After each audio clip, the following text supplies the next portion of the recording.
In this video, I'm going to show you the best Fortnite sensitivity for controller players. To read the full post and analysis, you can visit on my website shown on screen, cram.com/fortnite-controller-sensitivity. Link will be in the description. This is an analysis of the sensitivity of more than a dozen Fortnite Pro players, including some that you will be very familiar with, including Nick Merckx, Wolfies, Issa, and Aiden.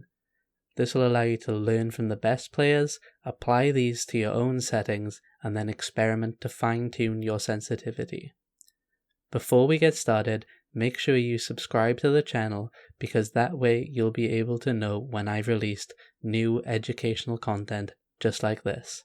Here is the sensitivity that I recommend for most controller players that are just starting out. And if you don't know what to set your sensitivity as, just use this. But if you want to know a little bit more, stay tuned because I'm going to explain everything from the X and Y to targeting, scope, and building and editing mode sensitivity. First, let's start with the X sensitivity. Your X sensitivity sets the speed of your controller's movements in the horizontal X-axis. In other words, when you're moving left and right with your camera. On the right, you'll see a scatter graph of all of the pro players in my analysis, and as you can see, most of them are within the 0.7 to 0.8 range with a few outliers. You'll also see that the average is 0.749, the most common is 0.700, and the highest is 0.905, and lowest is 0.600. In my recommended sensitivity, I've said to set it at 0.700. Yes, this is slightly lower than the average. However, I think for most players that having it set lower is better than higher because you will have more control. However, there are things you can set like your targeting and scope sensitivity so you have more control when aiming. But for now, let's move on to the Y sensitivity. As you can guess, the Y sensitivity sets the speed of your controller's sticks in the vertical axis, in other words, when you're moving up and down. As you can see from the graph on the left, the layout is roughly similar to what you've seen before. However, the average is slightly lower and the highest sensitivity is slightly lower. That's because some players prefer to have their X sensitivity higher than their Y sensitivity. And this is because that was the default settings when Fortnite first came out. However, you now have the control to set your Y sensitivity and X sensitivity the same, which is what I recommend.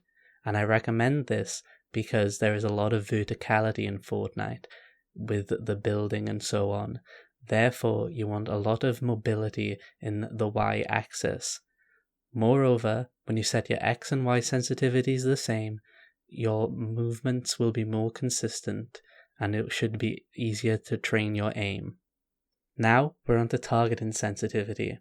Your targeting sensitivity acts as a modifier for when you aim down your sights, using L2 or LT depending on your controller. If you set your targeting sensitivity to 1, it will have no slowdown when targeting, or when you set it to 0.5, it will be half the speed.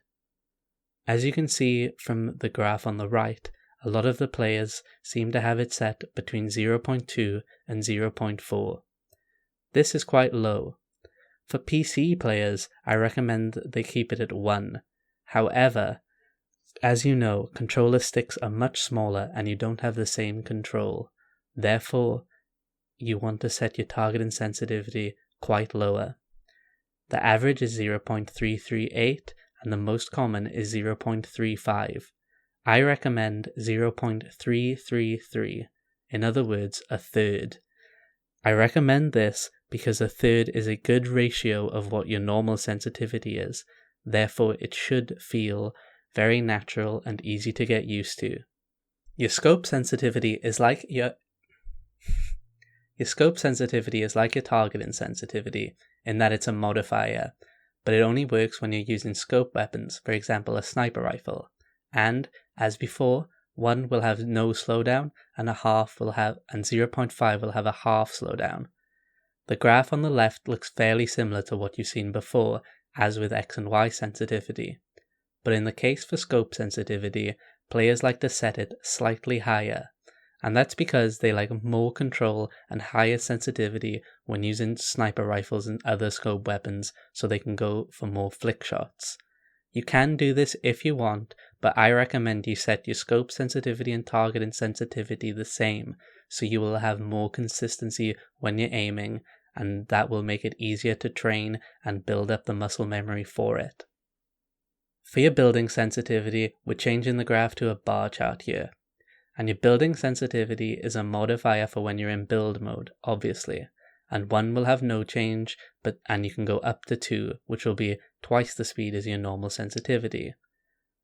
Of course, you want your building sensitivity higher than your normal sensitivity, because you want to be able to build quicker and do 360s and 90s and so on. You can see here that the average is 1.804 and the most common is 2.00.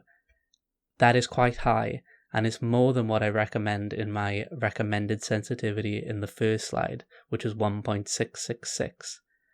My recommendation if you want to try a different building sensitivity is to set it as high as you can possibly manage without losing any control.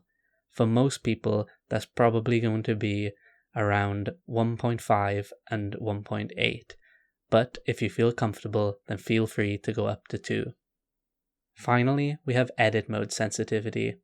Of course, your edit mode sensitivity is a modifier for when you're in edit mode. Here, the average is slightly lower than it was before, but is still quite similar.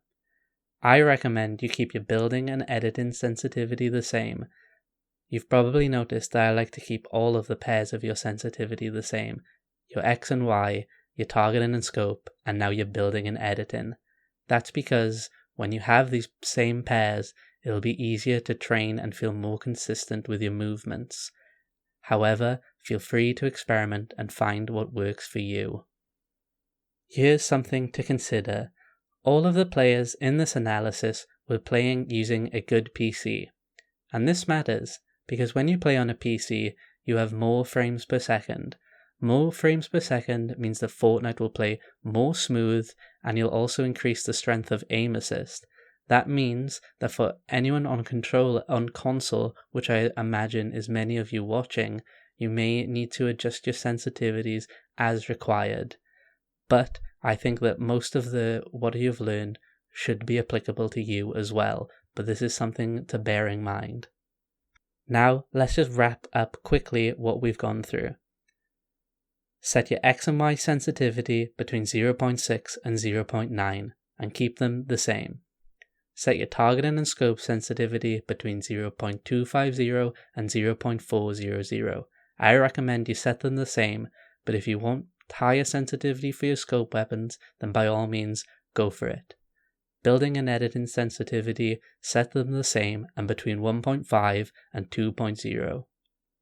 Here is the recommended sensitivities again. Of course, there is no such thing as the perfect sensitivity. Feel free to change it up and experiment and play around and see what works for you. Thank you so much for watching. If you've enjoyed this video, leave a like and comment if you've enjoyed this sort of style of video, and then I will know if you want me to make more. Once again, if you want to learn more about this analysis, you can find the full post on my website, cram.com/Fortnite-controller-sensitivity, and the link will be in the description. Thank you again. Peace.